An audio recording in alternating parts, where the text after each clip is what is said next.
बाणी अमृत सारे,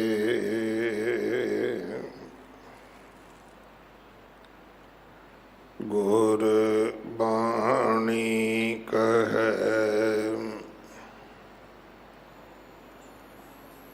सेवक जन माने, परतख गुरु निस्तारे।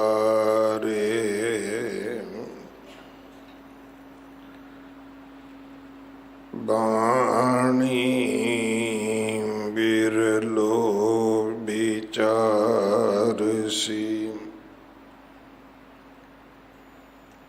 जे को गुरमुख होए,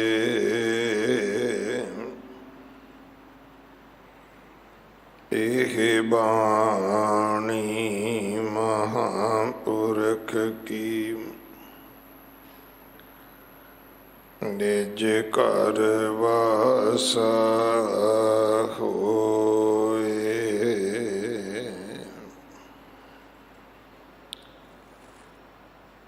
थापिया ना जाए, कीता ना होए, आपे आप निरंजन सोए। जिन सेविया तिन पाया मान, नानक गाविए गुणी निदान। गाविए सुनिए मन रखिए पाओ, दुख पर हर सुख कर ले जाए। गुरमुख नादं गुरमुख वेदं, गुरमुख रहे असमाई। गुर ईशर गुर गोरख बर्मा, गुर पार्वती माई। जे हाँ जाना आखा नहीं,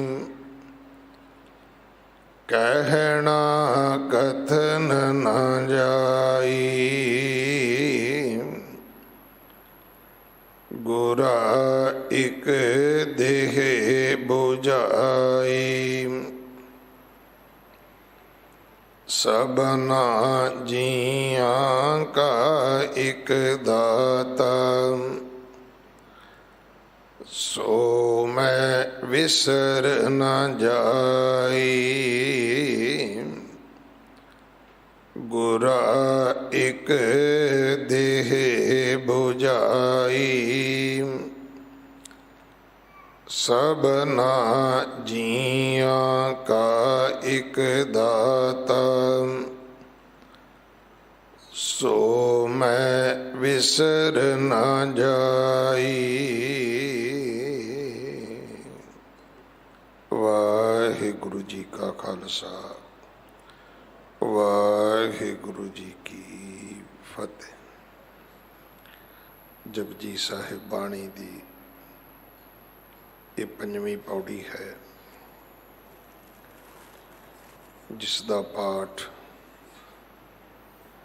अज आप जी ने सरवण किया है। इस पौड़ी दी विचार ਭਾਈ ਕੁਲਵਿੰਦਰ ਸਿੰਘ ਜੀ ਭੋਗਪੁਰ,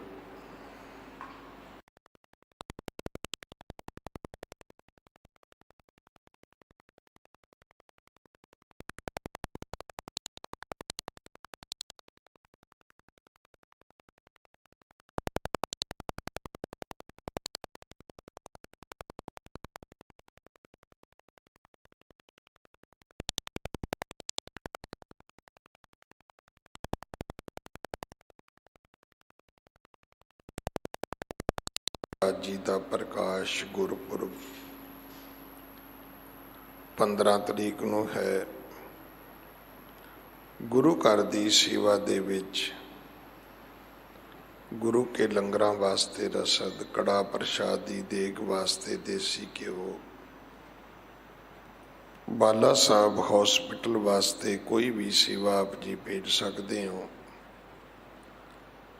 ਇਮਾਰਤ ਦੀ ਸੇਵਾ ਜਥੇਦਾਰ ਬਾਬਾ ਬਚਨ ਸਿੰਘ ਜੀ ਕਰਵਾ ਰਹੇ ਹਨ। ਅੰਮ੍ਰਿਤ ਸੰਚਾਰ ਹਰ ਐਤਵਾਰ 11 ਵਜੇ ਹੁੰਦਾ ਹੈ। ਜੋ 550 ਸਾਲਾਂ ਤੇ 550 ਬੱਚੇ ਅਡਾਪਟ ਕੀਤੇ ਸਨ, ਇਹ ਉਹ ਬੱਚੇ ਨੇ ਜਿਨ੍ਹਾਂ ਦੇ ਮਾਪਿਓ ਨਹੀਂ ਹੈਗੇ, ਜਾਂ ਜੇ ਮਾਪਿਓ ਹੈਗੇ ਨੇ ਤਾਂ ਉਹ ਇਤਨੇ ਗਰੀਬ ਨੇ ਕਿ ਫੀਸਾਂ, ਕਿਤਾਬਾਂ, ਵਰਦੀਆਂ ਆਪਣੇ ਬੱਚਿਆਂ ਨੂੰ ਲੈ ਕੇ ਨਹੀਂ ਦੇ ਸਕਦੇ। ਵਿਦਿਆ ਮਨੁੱਖ ਦਾ ਤੀਸਰਾ ਨੇਤਰ ਹੈ। ਆਓ ਯਤਨ ਕਰੀਏ, ਇਸ ਸੇਵਾ ਦੇ ਵਿੱਚ ਆਪਣਾ ਹਿੱਸਾ ਪਾਈਏ। ਵਲੰਟੀਅਰ ਸੇਵਾ ਮੁੜ ਆਰੰਭ ਕੀਤੀ ਗਈ ਹੈ। ਪੁਰਾਣੇ ਕਾਰਡ ਜਮ੍ਹਾਂ ਕਰਵਾ ਕੇ ਆਪ ਜੀ ਨਵੇਂ ਲੈ ਸਕਦੇ ਹੋ। ਅੱਗੋਂ ਵਾਸਤੇ ਜਿਨ੍ਹਾਂ ਵੀਰਾਂ ਭੈਣਾਂ ਬੱਚਿਆਂ ਨੇ ਸੇਵਾ ਕਰਨੀ ਹੋਵੇ, ਆਧਾਰ ਕਾਰਡ ਦੀ ਕਾਪੀ ਦੇ ਕੇ ਕਾਰਡ ਬਣਵਾ ਲਓ। ਹਫ਼ਤੇ ਵਿੱਚ ਇੱਕ ਦਿਨ ਸੇਵਾ ਕਰਨੀ ਲਾਜ਼ਮੀ ਹੈ, ਪਰ ਸੇਵਾ ਕਰਦੇ ਸਮੇਂ ਕਾਰਡ ਹਮੇਸ਼ਾ ਆਪਣੇ ਗਲੇ ਵਿੱਚ ਪਾ ਕੇ ਰੱਖੋ। ਅਗਲੇ ਸਮੇਂ ਲਈ ਗੁਰਬਾਣੀ ਵਿਚਾਰ ਸਰਵਣ ਕਰੀਏ ਜੀ। ਵਾਹਿਗੁਰੂ ਜੀ ਕਾ ਖਾਲਸਾ, ਵਾਹਿਗੁਰੂ ਜੀ ਕੀ ਫਤਿਹ।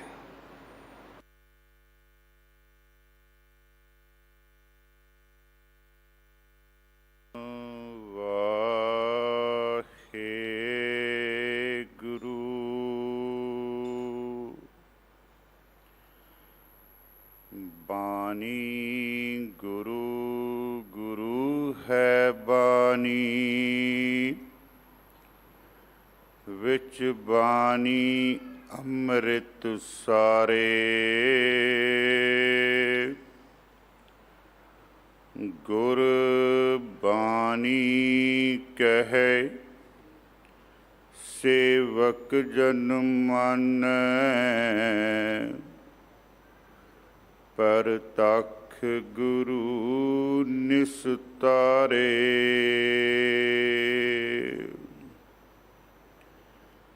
ਡੰਡੋਤ ਬੰਦਨ ਅਨਕ ਵਾਰ, ਸਰਬ ਕਲਾ ਸਮਰੱਥ। ਡੋਲਨ ਤੇ ਰਾਖੋ ਪ੍ਰਭੂ, ਨਾਨਕ ਦੇ ਕਰ ਹੱਥ। ਪਰਮ ਸਤਿਕਾਰਯੋਗ, ਪਰਮ ਸਨਮਾਨਯੋਗ ਚਵਰ ਛਤਰ ਤਖਤ ਦੇ ਮਾਲਿਕ, ਵਾਲੀਏ ਕੁਲ ਆਲਮ, ਮੁਜੱਸਵੇ ਆਬੇ ਹਯਾਤ, ਬਾਣੀ ਦੇ ਬੋਹਿਤ ਸ਼ਬਦਾ ਅਵਤਾਰ, ਧੰਨ ਧੰਨ ਗੁਰੂ ਗ੍ਰੰਥ ਸਾਹਿਬ ਜੀ ਮਹਾਰਾਜ। ਤਿਨਾਂ ਦੀ ਪਾਵਨ ਪਵਿੱਤਰ ਹਜ਼ੂਰੀ ਦੇ ਵਿੱਚ ਬਾਲਾ ਪ੍ਰੀਤਮ ਧੰਨ ਧੰਨ ਗੁਰੂ ਹਰਕ੍ਰਿਸ਼ਨ ਸਾਹਿਬ ਜੀ ਮਹਾਰਾਜ, ਤਿਨਾਂ ਦੇ ਪਾਵਨ ਪਵਿੱਤਰ ਅਸਥਾਨ ਗੁਰਦੁਆਰਾ ਬੰਗਲਾ ਸਾਹਿਬ ਜੀ ਵਿਖੇ ਅੰਮ੍ਰਿਤ ਵੇਲੇ ਤੋਂ ਹਾਜ਼ਰੀ ਭਰ ਰਹੇ ਸਤ ਸੰਗੀ ਜਨੋ, ਆਓ ਸਭ ਤੋਂ ਪਹਿਲਾਂ ਧੰਨ ਧੰਨ ਗੁਰੂ ਗੋਬਿੰਦ ਸਿੰਘ ਜੀ ਮਹਾਰਾਜ, ਤਿਨਾਂ ਵੱਲੋਂ ਬਖਸ਼ਿਸ਼ ਫਤਿਹ ਦੇ ਨਾਲ ਰਲ ਮਿਲ ਕੇ ਸਾਂਝ ਪਾਈਏ ਜੀ। ਵਾਹਿਗੁਰੂ ਜੀ ਕਾ ਖਾਲਸਾ, ਵਾਹਿਗੁਰੂ ਜੀ ਕੀ ਫਤਿਹ। ਸਾਧ ਸੰਗਤ ਜੀ, ਪਿਛਲੇ ਕੁਝ ਦਿਨਾਂ ਤੋਂ ਧੰਨ ਧੰਨ ਗੁਰੂ ਗ੍ਰੰਥ ਸਾਹਿਬ ਜੀ ਮਹਾਰਾਜ ਜੀ ਦੀ ਲੜੀਵਾਰ ਕਥਾ ਫਿਰ ਦੁਬਾਰਾ ਆਰੰਭ ਹੋਈ ਹੈ। ਪਹਿਲੀ ਕਥਾ ਜੋ 14 ਤੋਂ 15 ਸਾਲਾਂ ਤੋਂ ਚੱਲ ਰਹੀ ਸੀ, ਉਸ ਦੀ ਸੰਪੂਰਨਤਾ ਹੋਈ ਹੈ, ਉਸ ਦੇ ਭੋਗ ਪਏ ਹਨ। ਇਸ ਕਾਰਜ ਦੇ ਲਈ ਦਿੱਲੀ ਕਮੇਟੀ ਨੂੰ ਮੈਂ ਬਹੁਤ ਬਹੁਤ ਮੁਬਾਰਕਬਾਦ ਦਿੰਦਾ, ਔਰ ਇਸ ਅਸਥਾਨ ਦੇ ਹੈੱਡ ਗ੍ਰੰਥੀ ਭਾਈ ਸਾਹਿਬ ਭਾਈ ਰਣਜੀਤ ਸਿੰਘ ਜੀ ਵੀ, ਉਹ ਵੀ ਮੁਬਾਰਕ ਦੇ ਪਾਤਰ ਹਨ, ਕਿਉਂਕਿ ਉਹਨਾਂ ਦੀ ਹਜ਼ੂਰੀ ਦੇ ਵਿੱਚ ਇਹ ਜੋ ਕਥਾ ਹੈ ਉਹ ਪਿਛਲੀ ਕਥਾ ਦੀ ਸੰਪੂਰਨਤਾ ਔਰ ਨਵੀਂ ਜੋ ਲੜੀ ਹੈ ਗੁਰੂ ਗ੍ਰੰਥ ਸਾਹਿਬ ਜੀ ਮਹਾਰਾਜ ਦੀ, ਉਹਦੀ ਫਿਰ ਦੁਬਾਰਾ ਸ਼ੁਰੂਆਤ ਹੋਈ ਹੈ। ਸਾਧ ਸੰਗਤ ਜੀ, ਧੰਨ ਧੰਨ ਗੁਰੂ ਗ੍ਰੰਥ ਸਾਹਿਬ ਜੀ ਦਾ ਬਚਨ ਹੈ, ਸਤਿਗੁਰ ਨੂੰ ਸਭ ਕੋ ਦੇਖਦਾ ਜੇਤਾ ਜਗਤ ਸੰਸਾਰ, ਡਿੱਠੇ ਮੁਕਤ ਨਾ ਹੋਵੀ ਜਿਚਰ ਸ਼ਬਦ ਨਾ ਕਰੇ ਵਿਚਾਰ। ਜਿੰਨੀ ਦੇਰ ਤੱਕ ਆਪਾਂ ਸ਼ਬਦ ਦੀ ਵਿਚਾਰ ਦੇ ਨਾਲ ਨਹੀਂ ਜੁੜਦੇ, ਉਨੀ ਦੇਰ ਤੱਕ ਸਾਡੇ ਅੰਦਰ ਤਬਦੀਲੀ ਨਹੀਂ ਆਉਂਦੀ। ਧੰਨ ਧੰਨ ਗੁਰੂ ਨਾਨਕ ਦੇਵ ਜੀ ਮਹਾਰਾਜ ਜੀ ਦੀ ਅਮੋਲਕ ਰਚਨਾ ਔਰ ਪਾਪੂਲਰ ਰਚਨਾ ਔਰ ਸਭ ਤੋਂ ਜ਼ਿਆਦਾ ਪੜ੍ਹੀ ਜਾਣ ਵਾਲੀ ਬਾਣੀ, ਜਿਸ ਨੂੰ ਅਸੀਂ ਸਤਿਕਾਰ ਦੇ ਨਾਲ ਜਪ ਜੀ ਸਾਹਿਬ ਕਹਿੰਦੇ ਹਾਂ। ਵੈਸੇ ਇਸ ਬਾਣੀ ਦਾ ਜੋ ਸਿਰਲੇਖ ਹੈ ਉਹ ਸਿਰਫ ਜਪ ਹੈ, ਪਰ ਆਪਾਂ ਸਤਿਕਾਰ ਦੇ ਨਾਲ ਇਹਦਾ ਨਾਮ ਲੈਂਦੇ ਹਾਂ ਜਪ ਜੀ ਸਾਹਿਬ। ਇਸ ਬਾਣੀ ਦੀ ਕਥਾ ਸ਼ੁਰੂ ਹੋਈ ਹੈ। ਇਸ ਬਾਣੀ ਦਾ ਥੋੜ੍ਹਾ ਜਿਹਾ ਇਤਿਹਾਸ ਦੇ ਨਾਲ ਸਾਡਾ ਕੀ ਸੰਬੰਧ ਹੈ, ਦੋ ਚਾਰ ਗੱਲਾਂ ਮੈਂ ਆਪ ਜੀ ਦੇ ਨਾਲ ਕਰਾਂਗਾ, ਫਿਰ ਜੋ ਅੱਜ ਦੀ ਪੌੜੀ ਹੈ ਆਪਾਂ ਉਹਦੀ ਵਿਚਾਰ ਕਰਾਂਗੇ। ਸਭ ਤੋਂ ਪਹਿਲਾਂ ਜਦੋਂ ਬਾਬਾ ਬੁੱਢਾ ਜੀ, ਉਹਨਾਂ ਦਾ ਆਖਰੀ ਸਮਾਂ ਆਇਆ, ਤੇ ਆਖਰੀ ਸਮੇਂ ਆਖਰੀ ਸਵਾਸਾਂ ਦੇ ਨਾਲ ਧੰਨ ਧੰਨ ਗੁਰੂ ਹਰਗੋਬਿੰਦ ਸਾਹਿਬ ਜੀ ਦੇ ਸਨਮੁਖ ਬੈਠ ਕੇ ਬਾਬਾ ਬੁੱਢਾ ਜੀ ਨੇ ਜਪਜੀ ਸਾਹਿਬ ਦਾ ਪਾਠ ਕੀਤਾ ਔਰ ਜਪਜੀ ਸਾਹਿਬ ਦਾ ਭੋਗ ਪਾਇਆ। ਜਿਨੀ ਨਾਮ ਤੇ ਆਇਆ ਗਏ ਮਸ਼ੱਕਤ, ਕਾਲ ਨਾਨਕ ਤੇ ਮੁਖ ਉਜਲੇ ਕੀਤੀ ਛੁੱਟੀ ਨਾਲ। ਇਹ ਗੱਲਾਂ ਕਹਿ ਕੇ ਉਹਨਾਂ ਨੇ ਇਹ ਬਾਣੀ ਪੜ੍ਹ ਕੇ, ਇਹ ਪਾਠ ਕਰਕੇ ਆਖਰੀ ਸਵਾਸ ਉਹਨਾਂ ਨੇ ਤਿਆਗਿਆ।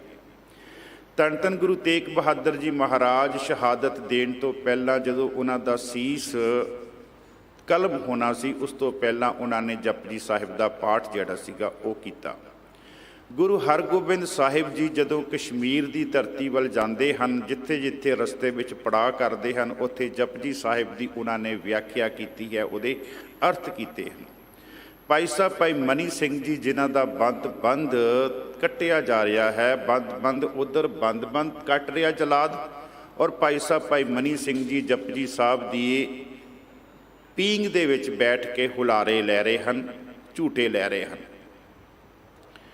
ਭਾਈ ਸਾਹਿਬ ਭਾਈ ਤਾਰੂ ਸਿੰਘ ਜੀ, ਜਿਨ੍ਹਾਂ ਦਾ ਖੋਪੜੀ ਉਤਰਦੀ ਹੈ, ਖੋਪੜੀ ਉਤਰਨ ਤੋਂ ਪਹਿਲਾਂ ਉਹਨਾਂ ਨੇ ਜਪਜੀ ਸਾਹਿਬ ਦਾ ਪਾਠ। ਸੋ ਕਹਿਣ ਤੋਂ ਭਾਵ ਕਿ ਜਪਜੀ ਸਾਹਿਬ ਦੀ ਬਾਣੀ ਜੋ ਹੈ ਉਹ ਸਿੱਖ ਦੀ ਜ਼ਿੰਦਗੀ ਦਾ ਇੱਕ ਅਨਿੱਖੜਵਾਂ ਅੰਗ ਹੈ। ਤੇ ਪ੍ਰੋਫੈਸਰ ਪੂਰਨ ਸਿੰਘ ਇਸ ਦੇ ਬਾਰੇ ਲਿਖਦੇ ਹਨ, ਕਹਿੰਦੇ ਇਹ ਬਹੁਤ ਅਮੋਲਕ ਰਚਨਾ ਹੈ। ਇਹਦੇ ਵਿੱਚ ਧੰਨ ਧੰਨ ਗੁਰੂ ਨਾਨਕ ਦੇਵ ਜੀ ਮਹਾਰਾਜ ਨੇ ਆਪਣਾ ਆਪ ਇਸ ਬਾਣੀ ਦੇ ਵਿੱਚ ਉਹਨਾਂ ਨੇ ਰੱਖ ਦਿੱਤਾ, ਪ੍ਰੋਫੈਸਰ ਪੂਰਨ ਸਿੰਘ ਜੀ। ਤੇ ਜਦੋਂ ਆਪਾਂ ਵੀ ਬਾਣੀ ਪੜ੍ਹਦੇ ਹਾਂ, ਤੇ ਮੈਂ ਵੀ ਇਸ ਬਾਣੀ ਨੂੰ ਪੜ੍ਹਿਆ, ਤੇ ਮੈਨੂੰ ਕੁਛ ਇਹਦੇ ਵਿੱਚੋਂ ਵਿਚਾਰ, ਜੋ ਮੇਰੀ ਆਪਣੀ ਤੁਸ਼ ਬੁੱਧੀ ਦੇ ਮੁਤਾਬਕ ਮੇਰੀ ਨਿੱਜੀ ਰਾਏ, ਉਹ ਨਿੱਜੀ ਰਾਏ ਇਹ ਹੈ ਕਿ ਇਹ ਬਾਣੀ ਐਸੀ ਬਾਣੀ ਹੈ ਜਿਹੜੀ ਸਾਨੂੰ ਸਚਿਆਰ ਬਣਾਉਣ ਦੇ ਲਈ, ਉਹਦਾ ਹੁਕਮ ਮੰਨਣ ਦੇ ਲਈ ਸਾਨੂੰ ਤਿਆਰ ਕਰਦੀ ਹੈ। ਜਦੋਂ ਅਸੀਂ ਉਹਦਾ ਹੁਕਮ ਮੰਨਦੇ ਹਾਂ ਤੇ ਸਾਡੇ ਅੰਦਰ ਉਸ ਪਰਮਾਤਮਾ ਦੇ ਲਈ ਪਿਆਰ ਪੈਦਾ ਹੋ ਜਾਂਦਾ ਹੈ, ਔਰ ਇਹ ਜੋ ਪਿਆਰ ਹੈ, ਜਦੋਂ ਅਸੀਂ ਉਸ ਪਿਆਰ ਦੇ ਵਿੱਚ ਆ ਕੇ, ਵਜਦ ਵਿੱਚ ਆ ਕੇ ਬਾਣੀ ਪੜ੍ਹਦੇ ਹਾਂ, ਤੇ ਅਸੀਂ ਚੱਲਦਿਆਂ ਪੌੜੀਆਂ ਚੜ੍ਹਦਿਆਂ ਅਸੀਂ ਸੱਚਖੰਡ ਤੱਕ ਪਹੁੰਚਦੇ ਹਾਂ। ਜਦੋਂ ਅਸੀਂ ਸੱਚਖੰਡ ਤੱਕ ਪਹੁੰਚਦੇ ਹਾਂ ਤੇ ਗੁਰੂ ਨਾਨਕ ਦੇਵ ਜੀ ਦੀ ਬਖਸ਼ਿਸ਼ ਹੁੰਦੀ ਹੈ, ਜਦੋਂ ਉਹਨਾਂ ਦੀ ਬਖਸ਼ਿਸ਼ ਹੁੰਦੀ ਹੈ ਤੇ ਫਿਰ ਜਿਹੜੇ 7 ਗੁਣ ਹਨ ਖਾਲਸੇ ਦੇ, ਜਤ ਪਹਾਰਾ ਧੀਰ ਸਨਿਆਰ ਅਹਰਨ ਮਤ ਵੇਦ ਹਥਿਆਰ, ਉਹਨਾਂ ਦੀ ਮਹਾਰਾਜ ਸਾਡੇ ਤੇ ਬਖਸ਼ਿਸ਼ ਕਰਦੇ ਹਨ। ਤੇ ਉਸ ਬਖਸ਼ਿਸ਼ ਦੇ ਸਦਕਾ ਜਦੋਂ ਸਾਡਾ ਆਖਰੀ ਸਮਾਂ ਆਉਂਦਾ ਹੈ, ਮਹਾਰਾਜ ਫਰਮਾਉਂਦੇ ਹਨ, ਜਿੰਨੀ ਨਾਮ ਧਿਆਇਆ ਗਏ ਮਸਕਤ ਘਾਲ, ਨਾਨਕ ਤੇ ਮੁਖ ਉਜਲੇ ਕੀਤੀ ਛੁੱਟੀ। ਨਾਲ ਜਦੋਂ ਤੂੰ ਇਸ ਸੰਸਾਰ ਤੋਂ ਜਾਣਾ, ਤੇਰਾ ਮੁਖ ਉਜਲਾ ਹੈ, ਤੂੰ ਆਪ ਤੇ ਜਾ ਰਿਹਾ, ਨਾਲ ਪਤਾ ਨਹੀਂ ਕਿੰਨਿਆਂ ਦੀ ਬੰਦ ਖਲਾਸੀ ਕਰਵਾ ਕੇ ਜਾ ਰਿਹਾ। ਪੁਰਾਤਨ ਗ੍ਰੰਥ ਆਪਾਂ ਜਦੋਂ ਦੇਖਦੇ ਆ ਨਾ, ਪੁਰਾਤਨ ਗ੍ਰੰਥਾਂ ਦੇ ਵਿੱਚ ਜਿਹੜੇ ਹੱਥ ਲਿਖਤ ਗ੍ਰੰਥ ਸਨ, ਉਹਨਾਂ ਦੇ ਵਿੱਚ ਜਿਹੜਾ ਤਤਕਰਾ ਸੀਗਾ, ਤਤਕਰੇ ਦੇ ਵਿੱਚ ਜਪਜੀ ਸਾਹਿਬ ਦੇ ਨਾਲ ਸ਼ਬਦ ਲਿਖਿਆ ਹੁੰਦਾ ਸੀ, ਜਪ ਨਿਸ਼ਾਨ। ਨਿਸ਼ਾਨ ਦੇ ਅਰਥ 5 ਕੀਤੇ ਹਨ ਵਿਦਵਾਨਾਂ ਨੇ, ਜੋ ਸਾਨੂੰ ਗੁਰੂ ਗ੍ਰੰਥ ਸਾਹਿਬ 'ਚੋਂ ਮਿਲਦੇ ਹਨ। ਪਹਿਲਾ ਨਿਸ਼ਾਨ ਦਾ ਅੱਖਰੀ ਅਰਥ ਹੈ ਨਿਸ਼ਾਨੀ, ਤੇ ਅਸੀਂ ਬਚਨ ਵੀ ਪੜ੍ਹਦੇ ਹਾਂ, ਗਾਵੇ ਕੋ ਦਾਤ ਜਾਣੇ ਨਿਸ਼ਾਨ। ਉਹ ਤੇਰੀਆਂ ਦਾਤਾਂ ਨੂੰ ਗਾ ਰਿਹਾ ਤੇ ਉਹਨਾਂ ਨੂੰ ਨਿਸ਼ਾਨੀ ਕਰਕੇ ਮੰਨ ਰਿਹਾ ਹੈ। ਦੂਸਰਾ ਜਿਹੜਾ ਨਿਸ਼ਾਨ ਦਾ ਅਰਥ ਵਿਦਵਾਨਾਂ ਨੇ ਕੀਤਾ, ਉਹ ਕੀਤਾ ਹੈ ਮੋਹਰ। ਹੁਣ ਆਪਾਂ ਦੇਖ ਲਈਏ ਸਾਧ ਸੰਗਤ ਜੀ, ਇੱਕ ਸਾਡੇ ਕੋਲ ਲੈਟਰ ਪੈਡ ਹੈ, ਜਿਤਨੀ ਦੇਰ ਤੱਕ ਉਸ ਲੈਟਰ ਪੈਡ ਤੇ ਮੋਹਰ ਨਹੀਂ ਲੱਗਦੀ, ਉਹ ਲੈਟਰ ਪੈਡ ਜਿਹੜਾ ਹੈਗਾ, ਉਹ ਕਾਗਜ਼ ਜਿਹੜਾ, ਉਹਦੀ ਕੋਈ ਕੀਮਤ ਨਹੀਂ ਹੈ। ਤੁਸੀਂ ਉਹਨੂੰ ਕਿਤੇ ਮਰਜ਼ੀ ਲੈ ਜਾਓ, ਉਹਨੂੰ ਕੋਈ ਨਹੀਂ ਮੰਨੇਗਾ। ਇਸੇ ਤਰ੍ਹਾਂ ਜਦੋਂ ਅਸੀਂ ਇਹ ਸਾਡਾ ਸਰੀਰ, ਜੋ ਇੱਕ ਸਰੀਰ ਰੂਪੀ ਜਿਹੜਾ ਇੱਕ ਕੱਪੜਾ ਹੈ, ਕਾਗਜ਼ ਰੂਪੀ ਇੱਕ ਕਹਿ ਲਓ ਕਿ ਸਰੀਰ ਹੈ, ਜੋ ਵੀ ਹੈ, ਜਿਤਨੀ ਦੇਰ ਤੱਕ ਇਹਦੇ ਉੱਪਰ ਜਪਜੀ ਦੀ ਮੋਹਰ ਨਹੀਂ ਲੱਗਦੀ, ਇਹ ਪਰਮਾਤਮਾ ਦੀ ਦਰਗਾਹ ਦੇ ਵਿੱਚ ਕਬੂਲ ਨਹੀਂ ਹੁੰਦਾ। ਦੂਸਰਾ ਅਰਥ ਕੀਤਾ ਹੈ ਨਿਸ਼ਾਨ ਦਾ ਮੋਹਰ। ਤੀਸਰਾ ਅਰਥ ਕੀਤਾ ਹੈ ਰਾਹਦਾਰੀ। ਰਾਹਦਾਰੀ ਦਾ ਅਰਥ ਹੈ ਜਦੋਂ ਅਸੀਂ ਇੱਕ ਸਟੇਟ ਤੋਂ ਦੂਜੀ ਸਟੇਟ ਵਿੱਚ ਜਾਂਦੇ ਹਾਂ ਤੇ ਅਸੀਂ ਉੱਥੇ ਥੋੜ੍ਹੇ ਬਹੁਤੇ ਪੈਸੇ ਦਿੰਦੇ ਹਾਂ, ਚੁੰਗੀ ਕਟਾਉਂਦੇ ਹਾਂ। ਜਦੋਂ ਅਸੀਂ ਚੁੰਗੀ ਕਟਵਾ ਲੈਂਦੇ ਹਾਂ ਤੇ ਫਿਰ ਅਸੀਂ ਉਸ ਸਟੇਟ ਵਿੱਚ ਆਰਾਮ ਨਾਲ ਖੁੱਲ੍ਹੇ ਘੁੰਮ ਸਕਦੇ ਹਾਂ, ਸਾਨੂੰ ਕੋਈ ਡਰ ਨਹੀਂ ਹੈ। ਇਸੇ ਤਰ੍ਹਾਂ ਜਪਜੀ ਇੱਕ ਐਸੀ ਰਾਹਦਾਰੀ ਹੈ, ਜਦੋਂ ਤੂੰ ਲੋਕ ਨੂੰ ਛੱਡ ਕੇ ਪਰਲੋਕ ਵੱਲ ਜਾਣਾ ਨਾ, ਤੇ ਪਰਲੋਕ ਦੇ ਰਸਤੇ ਤੇ ਜਮਦੂਤ ਖੜੇ ਆ ਤੇਰੇ ਕੋਲੋਂ ਰਾਹਦਾਰੀ ਮੰਗਣ ਵਾਸਤੇ। ਜੇ ਤੇਰੇ ਕੋਲ ਜਪਜੀ ਦੀ ਰਾਹਦਾਰੀ ਹੈ ਤੇ ਉਹ ਜਿਹੜੇ ਜਮਦੂਤ ਹੈ ਉਹ ਤੈਨੂੰ ਕੁਛ ਨਹੀਂ ਕਹਿਣਗੇ। ਪੰਜਵਾਂ ਜਿਹੜਾ ਅਰਥ ਕੀਤਾ ਹੈ ਨਿਸ਼ਾਨ ਦਾ, ਉਹ ਅਰਥ ਕੀਤਾ ਹੈ ਨਗਾਰਾ। ਨਗਾਰੇ ਦਾ ਮਹਾਰਾਜ ਕਹਿੰਦੇ, ਜਦੋਂ ਤੇਰੇ ਕੋਲ ਨਾਮ ਦਾ, ਮਾਫ ਕਰਨਾ, ਨਗਾਰਾ ਨਹੀਂ, ਉਹਦੇ ਅਰਥ ਕੀਤੇ ਹੈ ਝੰਡਾ ਨਿਸ਼ਾਨ ਸਾਹਿਬ ਜਿਹਨੂੰ ਕਹਿੰਦੇ।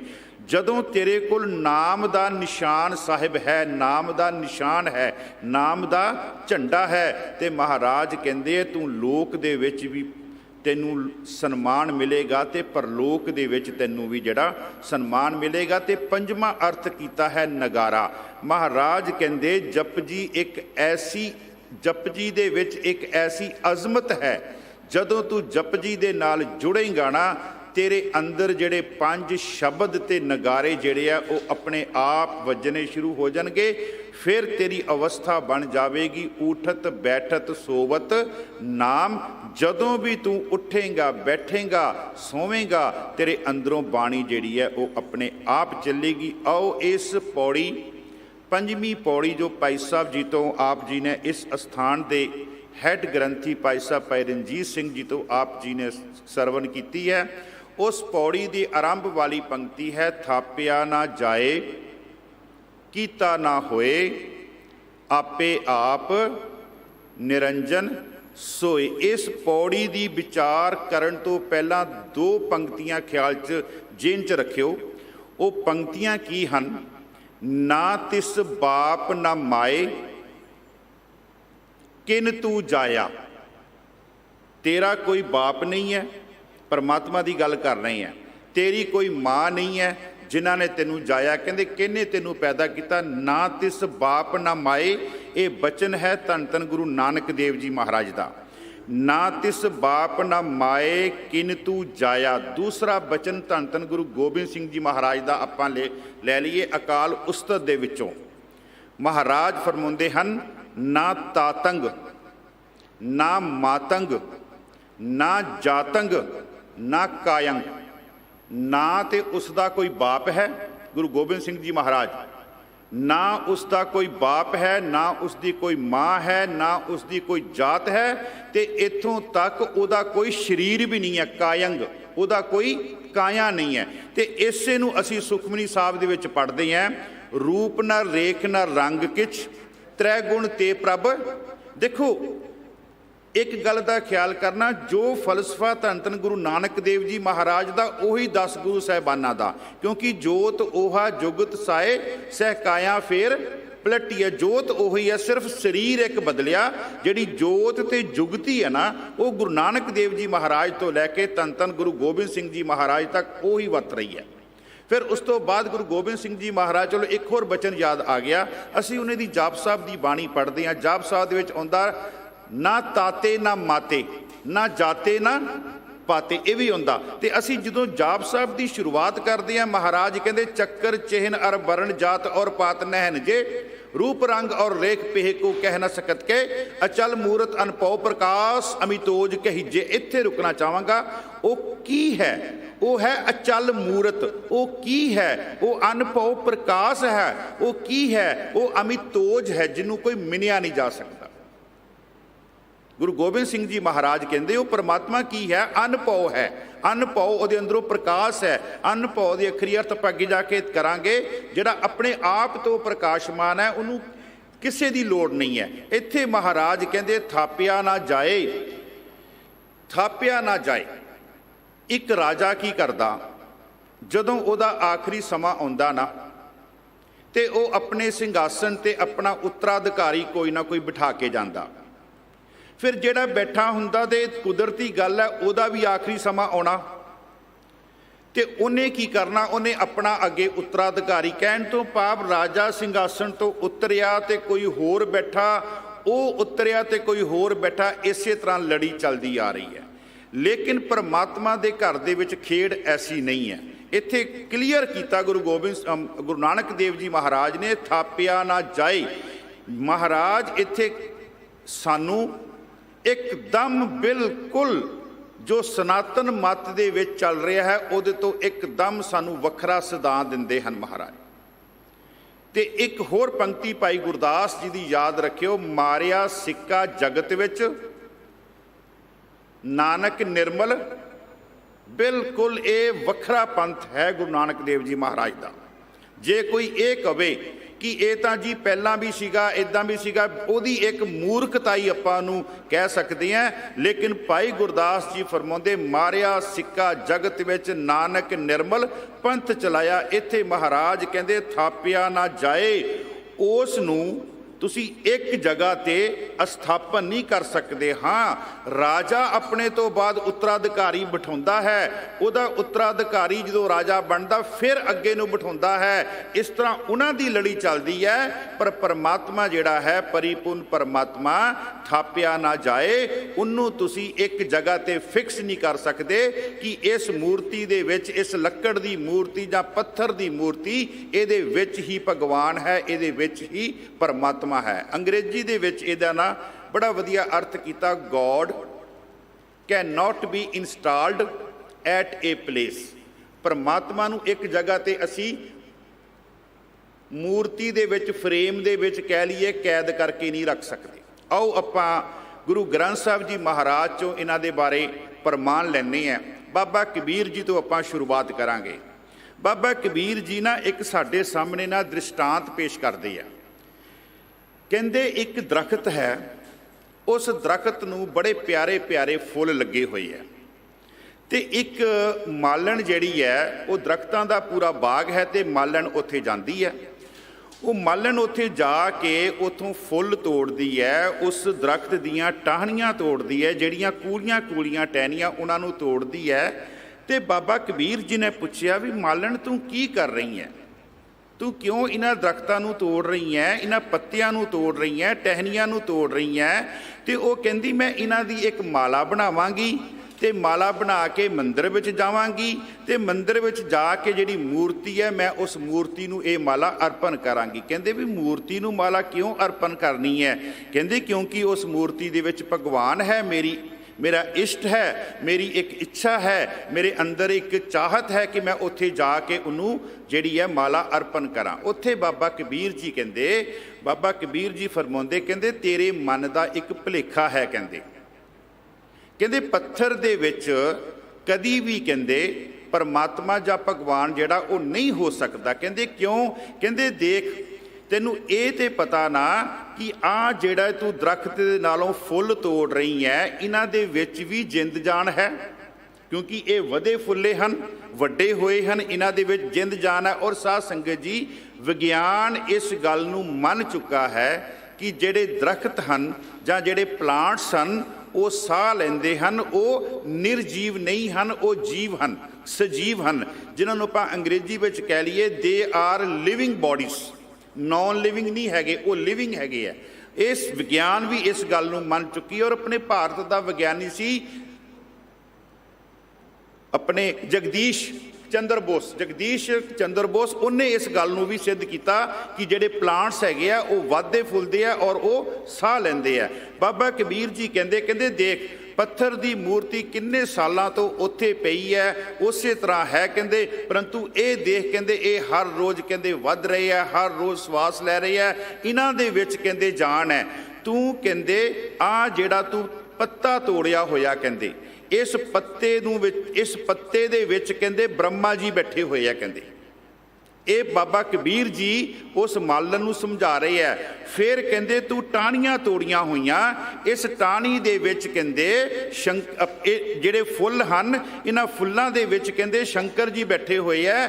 ਤੂੰ ਤੇ ਕਹਿੰਦੇ ਮੇਰੇ ਸਾਹਮਣੇ ਤਿੰਨੋਂ ਦੇਵਤੇ ਕਹਿੰਦੇ ਤੋੜ ਲਏ, ਹੁਣ ਤੋੜ ਕੇ ਤੂੰ ਰੱਖ ਲਏ ਤੇ ਉੱਥੇ ਜਾ ਕੇ ਤੂੰ ਕਿਹਦੀ ਕਹਿੰਦੇ ਸੇਵਾ ਕਰੇਂਗੀ। ਉਹਨਾਂ ਦਾ ਬਚਨ ਹੈ, ਪਾਤੀ ਤੋਰੇ ਮਾਲਿਨੀ ਪਾਤੀ ਪਾਤੀ ਜੀਓ, ਜਿਸ ਪਾਹਨ ਕੋ ਪਾਤੀ ਤੋਰੇ ਸੋ ਪਾਹਨ ਨਿਰਜੀਓ। ਉਹ ਜਿਹੜਾ ਪੱਥਰ ਹੈ ਜਿਹਦੇ ਵਾਸਤੇ ਤੂੰ ਪੱਤੇ ਤੋੜ ਰਹੀ ਹੈ, ਜਿਨ੍ਹਾਂ ਪੱਤਿਆਂ ਦੇ ਵਿੱਚ ਜਾਨ ਹੈ, ਤੇ ਉਹ ਪੱਥਰ ਤਾਂ ਕਹਿੰਦੇ ਨਿਰਜੀਓ ਹੈ, ਉਹਦੇ ਵਿੱਚ ਤਾਂ ਕੋਈ ਜਿੰਦ ਨਹੀਂ ਹੈ। ਕਹਿੰਦੇ ਪਾਤੀ ਤੋਰੇ ਮਾਲਿਨੀ ਪਾਤੀ ਪਾਤੀ ਜੀਓ, ਜਿਸ ਪਾਹਨ ਕੋ ਪਾਤੀ ਤੋਰੇ ਸੋ ਪਾਹਨ ਨਿਰਜੀਓ।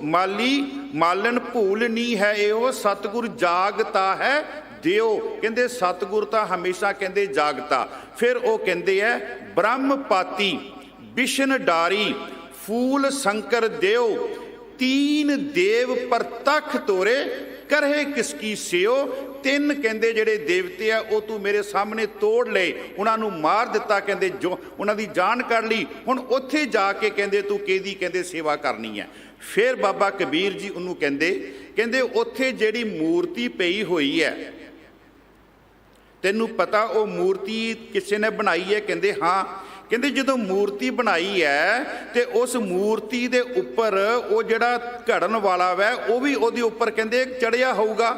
ਜੇ ਮੂਰਤੀ ਦੇ ਵਿੱਚ ਕਹਿੰਦੇ ਜਿੰਦ ਹੁੰਦੀ, ਜਾਨ ਹੁੰਦੀ, ਤੇ ਮੂਰਤੀ ਨੇ ਉਹਨੂੰ ਕਹਿੰਦੇ ਮਾਰ ਦੇਣਾ ਸੀ। ਮੇਰੇ ਕਹਿਣ ਤੋਂ ਭਾਵ ਕਿ ਜਿਸ ਤਰ੍ਹਾਂ ਆਪਾਂ ਆਪਣੀ ਗੱਲ ਕਰੀਏ, ਸਾਡੇ ਸਰੀਰ ਦੇ ਉੱਪਰ ਕੋਈ ਆ ਕੇ ਚੜ ਜਾਵੇ ਤੇ ਅਸੀਂ ਉਹਦਾ ਵਿਰੋਧ ਕਰਦੇ ਹਾਂ, ਜਿੰਨੇ ਜੋਗੇ ਹੈਗੇ ਆ ਉਹਦੇ ਨਾਲ ਲੜਦੇ ਆ।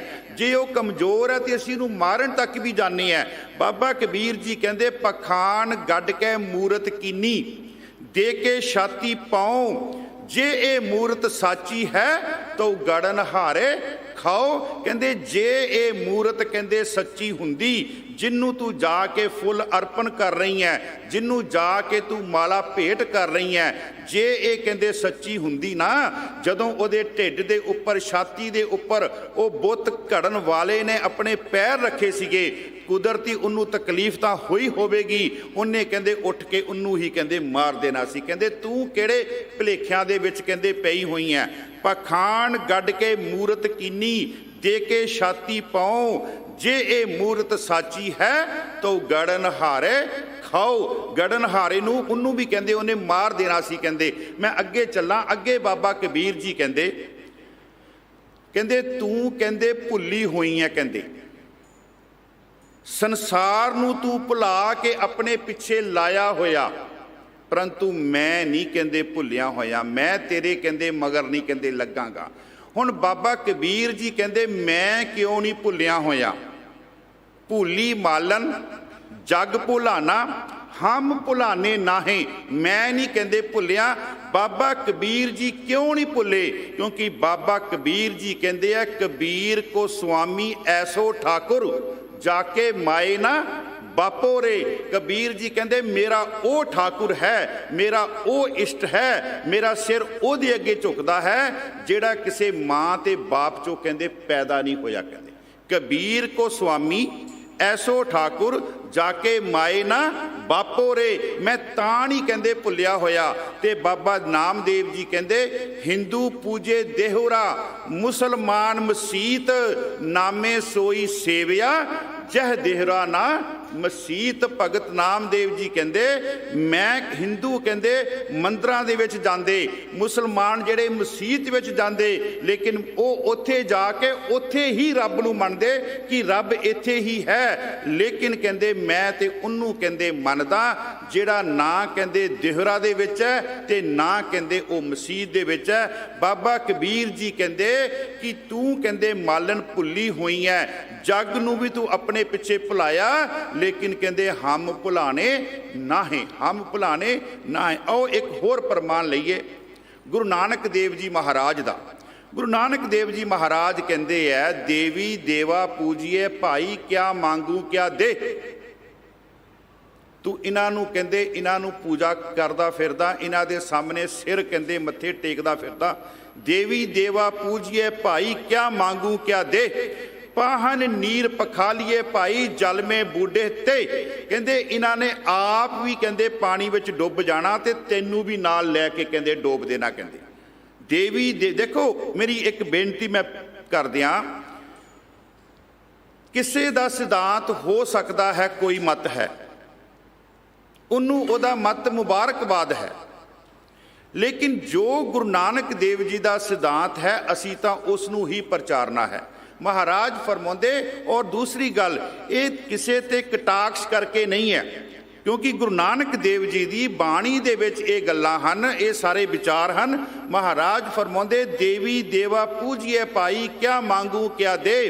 ਪਾਹਨ ਨੀਰ ਪਖਾਲੀਏ ਭਾਈ, ਜਲ ਮਹਿ ਬੂਢੇ ਤੇ। ਗੁਰੂ ਨਾਨਕ ਦੇਵ ਜੀ ਮਹਾਰਾਜ ਤੇ ਜਦੋਂ ਅਸੀਂ ਧੰਨ ਧੰਨ ਗੁਰੂ ਗੋਬਿੰਦ ਸਿੰਘ ਜੀ ਮਹਾਰਾਜ ਦੀ ਅੰਮ੍ਰਿਤ ਵੇਲੇ ਬਾਣੀ ਨਾਲ ਸਾਂਝ ਪਾਉਂਦੇ ਹਾਂ, ਉਹਨਾਂ ਦੇ ਸਵਈਆਂ ਨਾਲ ਸਾਂਝ ਪਾਉਂਦੇ ਹਾਂ, ਜਿਨ੍ਹਾਂ ਨੂੰ ਅਸੀਂ ਪੜ੍ਹਦੇ ਹਾਂ ਸਰਾਵਗ ਸੁਧ ਸਮੂਹ ਸਿਧਾਨ ਕੇ, ਦੇਖ ਫਿਰਿਓ ਕਰ ਜੋਗ ਜਤੀ ਕੇ। ਉਹਦਾ 10ਵਾਂ ਸਵਈਆ ਪੜ੍ਹ ਕੇ ਦੇਖੋ। ਮਹਾਰਾਜ ਫਰਮਾਉਂਦੇ ਕਾਹੇ ਲੈ ਪਾਹਨ ਪੂਜ ਧਰਿਓ ਸਿਰ।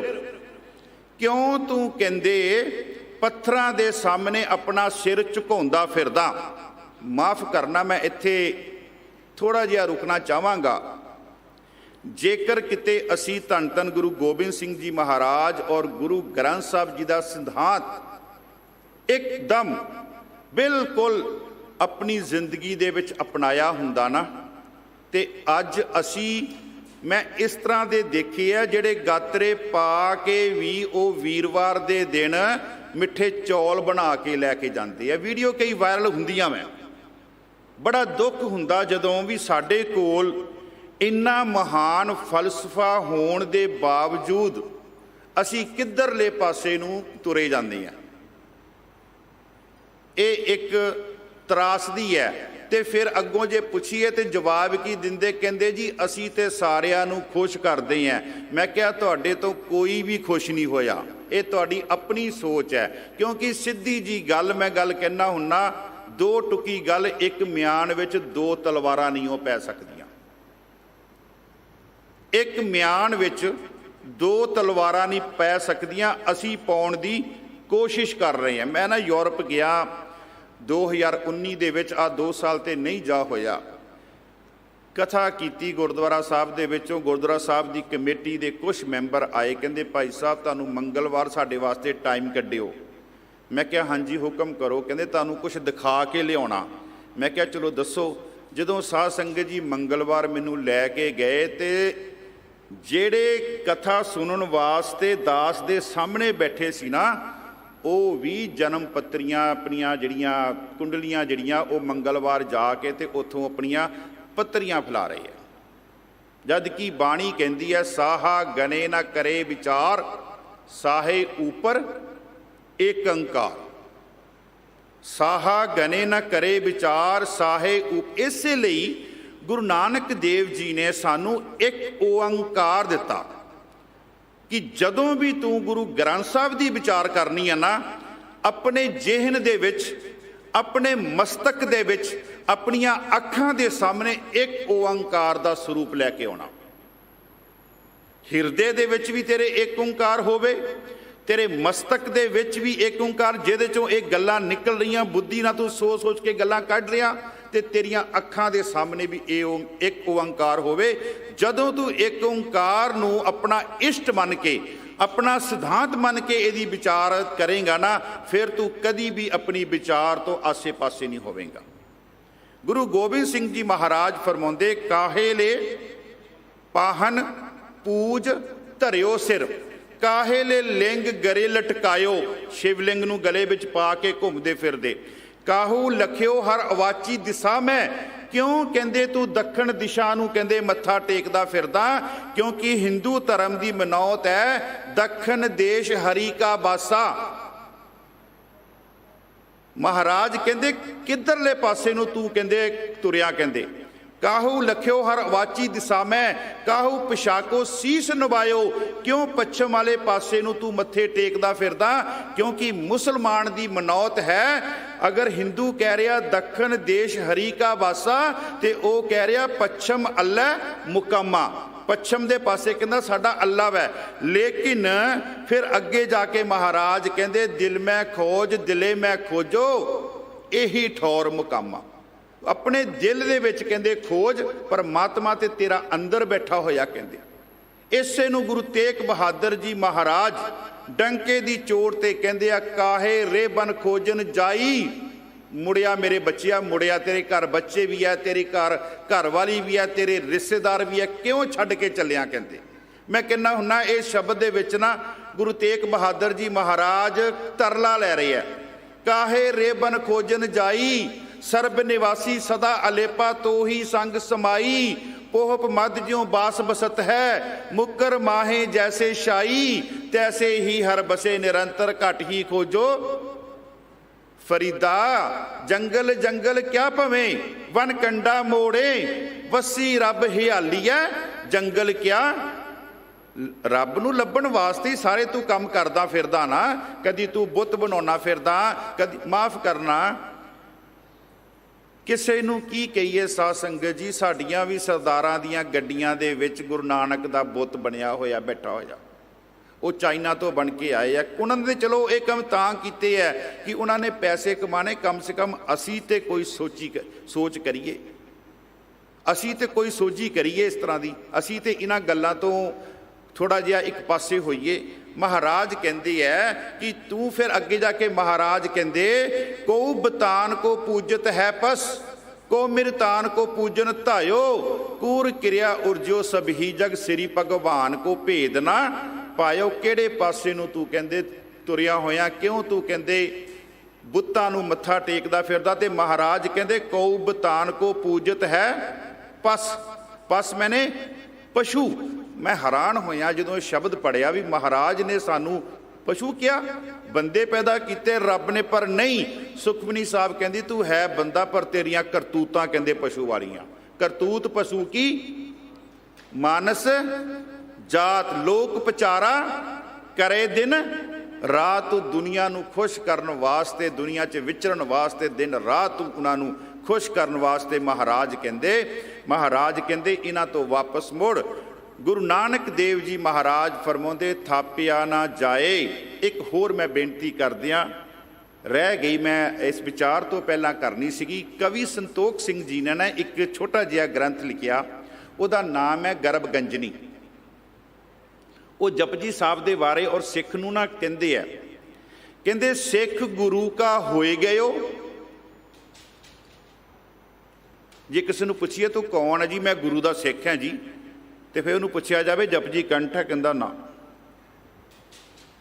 ਤੇ ਕਵੀ ਸੰਤੋਖ ਸਿੰਘ ਜੀ ਕਹਿੰਦੇ ਸਿੱਖ ਗੁਰੂ ਕਾ ਹੋਏ ਗਇਓ, ਜਪਜੀ ਕੰਠ ਨਾ ਕੀਨ, ਤੰਦੁਲ ਬਿਨ ਤੁਕ ਕਿਹ ਕਾਮ, ਤੈਸੇ ਸਿੱਖ ਕੋ ਚੀਨ।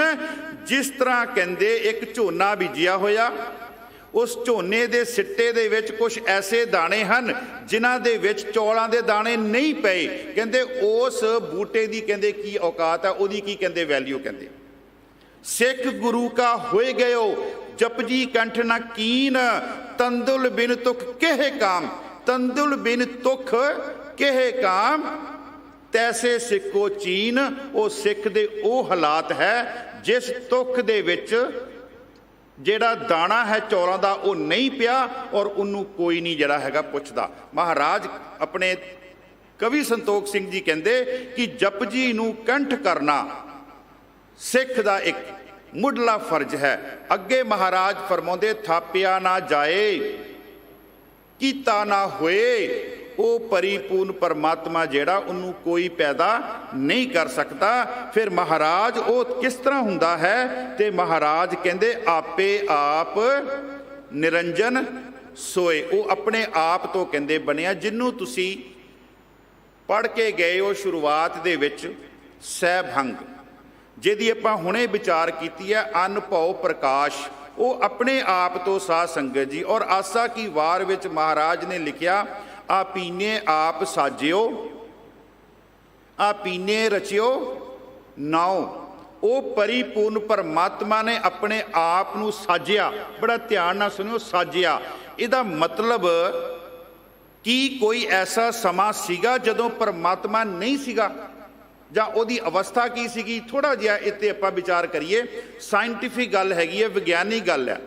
ਐਡਵਿਨ ਹੱਬਲ ਕਹਿੰਦਾ ਕਿ ਇਹ ਜਿਹੜਾ ਬ੍ਰਹਿਮੰਡ ਹੈ ਨਾ, ਇੱਥੇ ਕਹਿੰਦਾ ਹਨੇਰਾ ਸੀ। ਕਹਿੰਦਾ ਜਦੋਂ ਨਾ ਕਹਿੰਦਾ ਬਣਿਆ ਸੀਗਾ ਆਸਮਾਨ, ਨਾ ਬਣਿਆ ਸੀਗੀ ਧਰਤੀ, ਉਦੋਂ ਕਹਿੰਦਾ ਹਨੇਰਾ ਸੀ। ਤੇ ਇੱਕ ਕਹਿੰਦਾ ਧਮਾਕਾ ਹੋਇਆ ਜਿਹਦੇ ਤੋਂ ਕਹਿੰਦਾ ਸਾਰਾ ਕੁਝ ਬਣਿਆ। ਹੁਣ ਐਡਵਿਨ ਹੱਬਲ ਤਕਰੀਬਨ 1900 ਸਦੀ ਵਿੱਚ ਇਹ ਗੱਲ ਕਹਿ ਰਿਹਾ, ਜਿਹਨੂੰ ਅੰਗਰੇਜ਼ੀ ਵਿੱਚ ਕਹਿੰਦੇ ਆ ਬਿਗ ਬੈਂਗ ਘਟਨਾ, ਵੱਡਾ ਧਮਾਕਾ ਜਿਹਨੂੰ ਕਹਿੰਦੇ ਆ।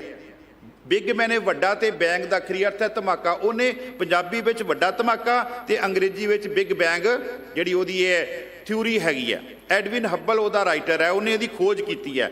ਹੁਣ ਅਸੀਂ ਗੁਰੂ ਨਾਨਕ ਦੇਵ ਜੀ ਨੂੰ ਪੁੱਛੀਏ, ਤੁਸੀਂ ਵੀ ਕਹਿ ਰਹੇ ਹੋ ਆਪੀਨੇ ਆਪ ਸਾਜਿਓ, ਉਹਨੇ ਸਾਜਿਆ, ਲੇਕਿਨ ਸਾਜਣ ਤੋਂ ਪਹਿਲਾਂ ਕੀ ਸੀਗਾ? ਫਿਰ ਮਹਾਰਾਜ ਕਹਿੰਦੇ ਅਰਬਦ ਨਰਬਦ ਧੁੰਦੂ ਘਾਰਾ।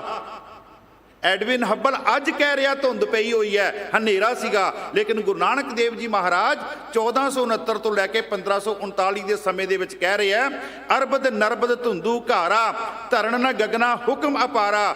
ਨਾ ਧਰਤੀ ਸੀ ਨਾ ਗਗਨ ਸੀ, ਲੇਕਿਨ ਉਹਦਾ ਹੁਕਮ ਜਿਹੜਾ ਉਹ ਚੱਲ ਰਿਹਾ ਸੀਗਾ। ਉਹ ਹੁਕਮ ਕਿੱਦਾਂ ਚੱਲ ਰਿਹਾ ਸੀ? ਅੱਗੇ ਫਿਰ ਮਹਾਰਾਜ ਉਸ ਹੁਕਮ ਦੀ ਬੰਤਰ ਦੱਸਦੇ ਹੈ। ਮਹਾਰਾਜ ਕਹਿੰਦੇ ਅਰਬਦ ਨਰਬਦ ਧੁੰਦੂ ਘਾਰਾ, ਧਰਨ ਨਾ ਗਗਨਾ ਹੁਕਮ ਅਪਾਰਾ। ਨਾ ਦਿਨ ਰੈਣ ਚੰਦ ਨਾ ਸੂਰਜ, ਨਾ ਦਿਨ ਸੀ ਨਾ ਰਾਤ ਸੀ, ਨਾ ਚੰਦ ਸੀ ਨਾ ਸੂਰਜ ਸੀ, ਸੁਨ ਸਮਾਦ ਲਗਾਏਂਦਾ। ਉਹ ਪਰਿਪੂਰਨ ਪਰਮਾਤਮਾ ਸੁਨ ਹੋ ਕੇ ਬੈਠਾ ਹੋਇਆ ਸੀ। ਇਸੇ ਤੋਂ ਉਹਦੇ ਅੰਦਰ ਫੁਰਨਾ ਆਇਆ ਤੇ ਅੱਗੇ ਹੋਇਆ ਫਿਰ ਆਪੀਨੇ ਆਪ ਸਾਜਿਓ, ਜਿਹਨੂੰ ਅਸੀਂ ਕਹਿ ਲਈਏ ਪਰਮਾਤਮਾ ਹਰਕਤ ਦੇ ਵਿੱਚ ਆਇਆ। ਪਰਮਾਤਮਾ ਹਰਕਤ ਵਿੱਚ ਆਇਆ। ਇਹ ਹਰਕਤ ਵਿੱਚ ਆਇਆ ਕਿੱਦਾਂ? ਇਹ ਵੀ ਜਪਜੀ ਸਾਹਿਬ ਦੇ ਵਿੱਚ ਆਏਗਾ, ਤੁਸੀਂ ਪੜੋਗੇ। ਕੀਤਾ ਪਸਾਓ ਏਕੋ ਕਵਾਓ। ਕਵਾਓ ਦਾ ਅਖਰੀ ਅਰਥ ਹੈ ਬੋਲ, ਜਿਹਨੂੰ ਬਿਗ ਬੈਂਗ ਕਹਿ ਰਿਹਾ ਨਾ, ਘਟਨਾ ਕਹਿ ਰਿਹਾ ਕਿ ਵੱਡਾ ਧਮਾਕਾ ਹੋਇਆ।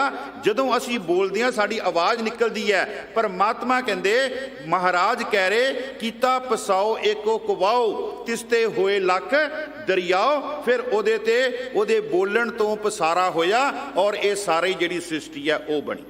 ਅਰਬਦ ਨਰਬਦ ਧੁੰਦੂ ਘਾਰਾ, ਧਰਨ ਨਾ ਗਗਨਾ ਹੁਕਮ ਅਪਾਰਾ।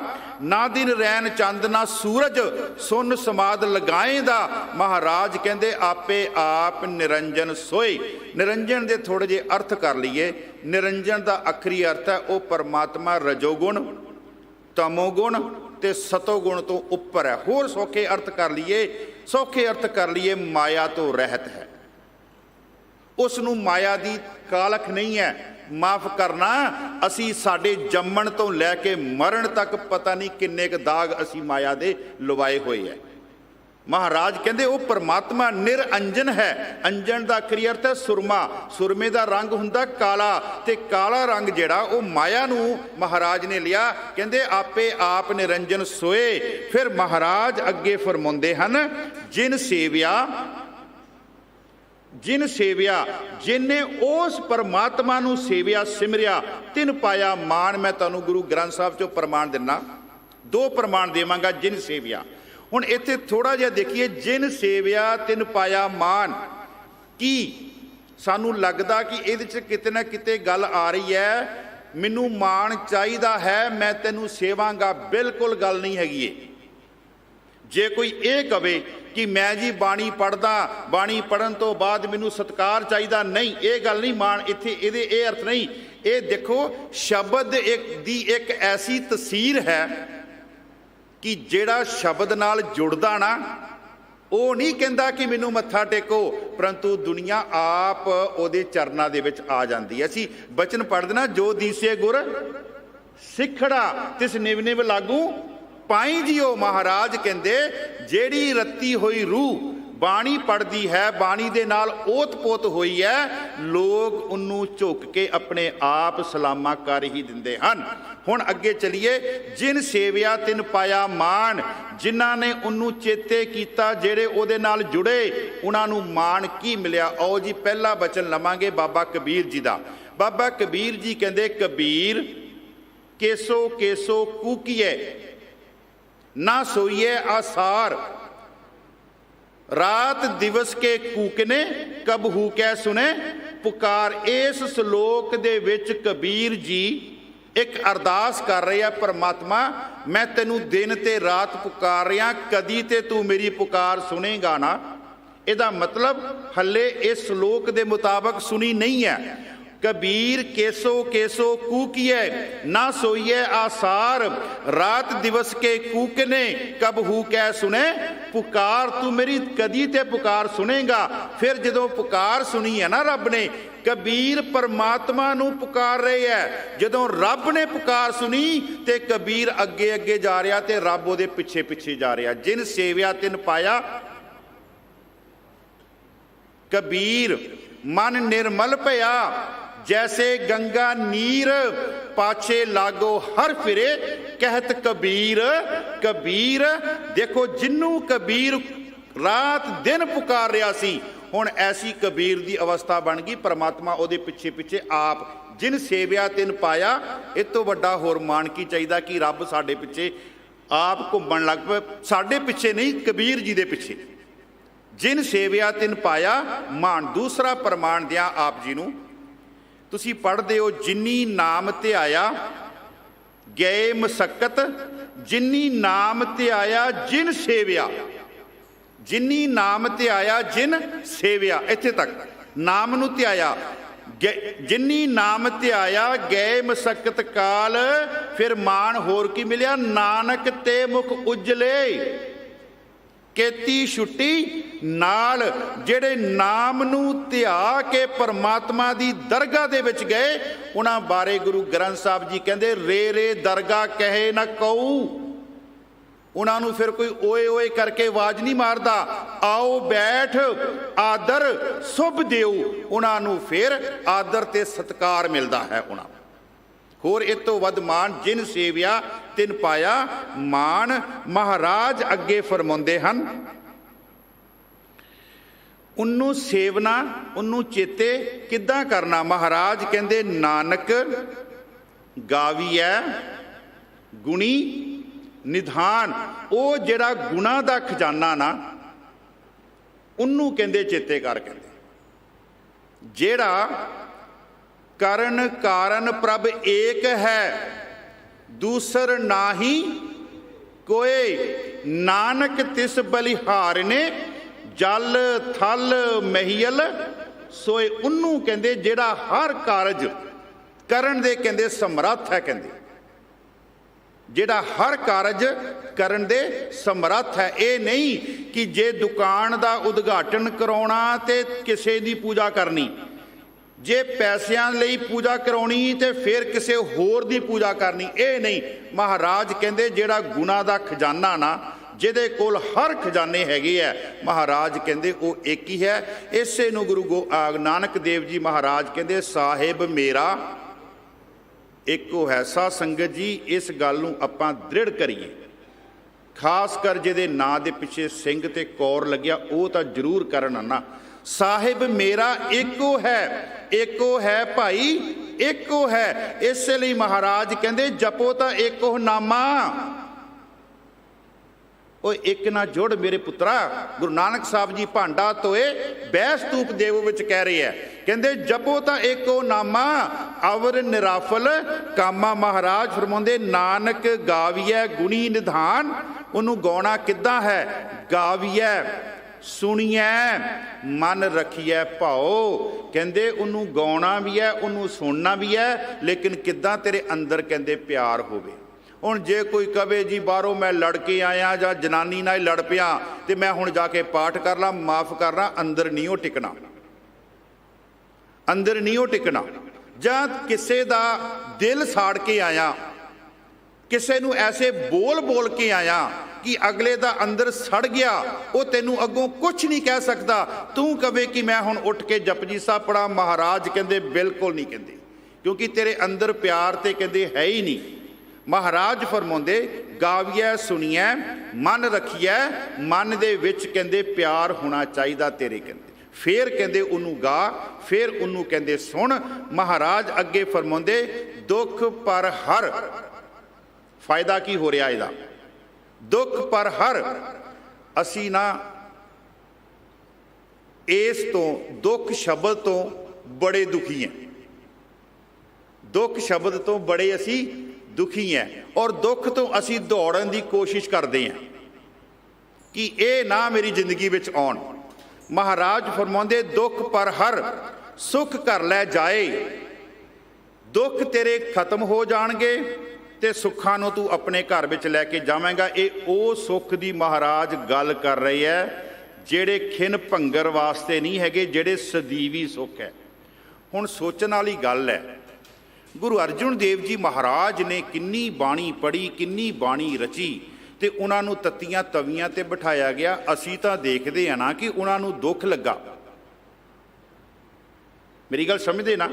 ਗੁਰੂ ਗੋਬਿੰਦ ਸਿੰਘ ਜੀ ਮਹਾਰਾਜ ਨੇ ਬਾਣੀ ਰਚੀ ਹੈ, ਬਾਣੀ ਪੜ੍ਹੀ ਵੀ ਹੈ, ਤੇ ਉਹਨਾਂ ਨੇ ਗੁਰੂ ਗ੍ਰੰਥ ਸਾਹਿਬ ਜੀ ਦਾ ਪੂਰਾ ਉਚਾਰਨ ਕਰਕੇ ਉਹਨਾਂ ਨੇ ਲਿਖਵਾਇਆ ਵੀ ਹੈ। ਫਿਰ ਵੀ 14 ਜੰਗਾਂ, ਪੁੱਤਰ ਵੀ ਸ਼ਹੀਦ, ਸਾਧ ਸੰਗਤ ਜੀ। ਇੱਥੇ ਫਿਰ ਉਹਨਾਂ ਦੀ ਇੱਕ ਅਵਸਥਾ ਦੀ ਗੱਲ ਕਰਦੇ ਆ। ਉਹ ਅਵਸਥਾ ਕੀ ਹੈ? ਕੇਤਿਆਂ ਦੁੱਖ ਭੂਖ ਸਦ ਮਾਰ ਏਪੇ ਦਾਤ ਤੇਰੀ। ਉਹ ਦੁੱਖ ਨੂੰ ਵੀ ਪਰਮਾਤਮਾ ਦੇ ਵੱਲੋਂ ਦਿੱਤੀ ਹੋਈ ਦਾਤ ਮੰਗਦੇ ਆ। ਜੇ ਸੁਖ ਦੇਹ ਤਾਂ ਤੁਝੇ ਅਰਾਧੀ, ਦੁੱਖ ਵੀ ਤੁਝੇ ਧਿਆਈ। ਤਨ ਮਨ ਕਾਟ ਕਾਟ ਸਭ ਅਰਪੀ, ਵਿੱਚ ਅਗਨੀ ਆਪ ਜਲਾਈ। ਉਹਨਾਂ ਨੂੰ ਦੁੱਖ ਸਾਡੇ ਕੰਡਾ ਚੁੱਭ ਜਾਵੇ ਤੇ ਟੱਪ ਜਾਂਦੇ ਆ, ਭੰਗੜੇ ਪਾਉਣ ਲੱਗ ਪੈਂਦੇ ਆ, ਲੇਕਿਨ ਉਹਨਾਂ ਨੂੰ ਤੇ ਆਰਿਆਂ ਦੇ ਵਿੱਚ ਚੀਰਿਆ ਗਿਆ, ਤੱਤੀਆਂ ਤਵੀਆਂ ਤੇ ਬਿਠਾਇਆ ਗਿਆ, ਕਿਉਂਕਿ ਉਹਨਾਂ ਨੇ ਦੁੱਖ ਨੂੰ ਕੀ ਸਮਝਿਆ ਸੀਗਾ? ਕੇਤਿਆਂ ਦੁੱਖ ਭੂਖ ਸਦਮਾਰ ਏਪੇ ਦਾਤ ਤੇਰੀ। ਦਾਤਾਰ ਇਹ ਪਰਮਾਤਮਾ ਦੀ ਦਾਤ ਹੈ। ਮਹਾਰਾਜ ਫਰਮਾਉਂਦੇ ਦੁੱਖ ਪਰ ਹਰ ਸੁਖ ਕਰ ਲੈ ਜਾਏ। ਅੱਗੇ ਮਹਾਰਾਜ ਫਰਮਾਉਂਦੇ ਗੁਰਮੁਖ ਨਾਦੰ ਗੁਰਮੁਖ ਵੇਦੰ ਗੁਰਮੁਖ ਰਹਾ ਸਮਾਈ।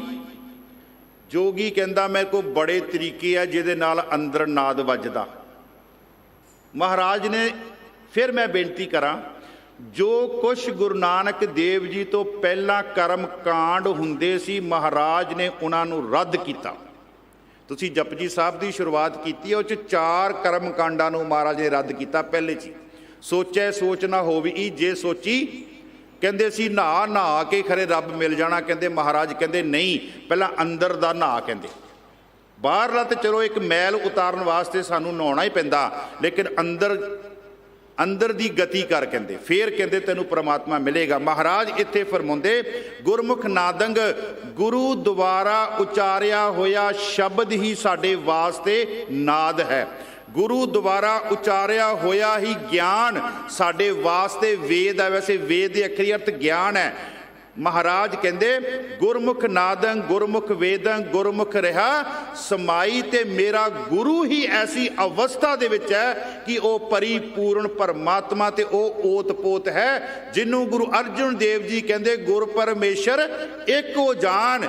ਜਿਹਨੂੰ ਗੁਰੂ ਅਰਜਨ ਦੇਵ ਜੀ ਗੁਰੂ ਨਾਨਕ ਦੇਵ ਜੀ ਦੇ ਬਾਰੇ ਕਹਿੰਦੇ ਬਲਿਓ ਚਿਰਾਗ ਅੰਧਿਆਰ ਮੈਂ ਸਭ ਕਲ ਉਦਰੀ ਇੱਕ ਨਾਮ ਧਰਮ ਪ੍ਰਗਟ ਸਗਲ ਹਰ ਭਵਨ ਮੈਂ ਜਨ ਨਾਨਕ ਗੁਰ ਪਾਰ ਬ੍ਰਹਮ।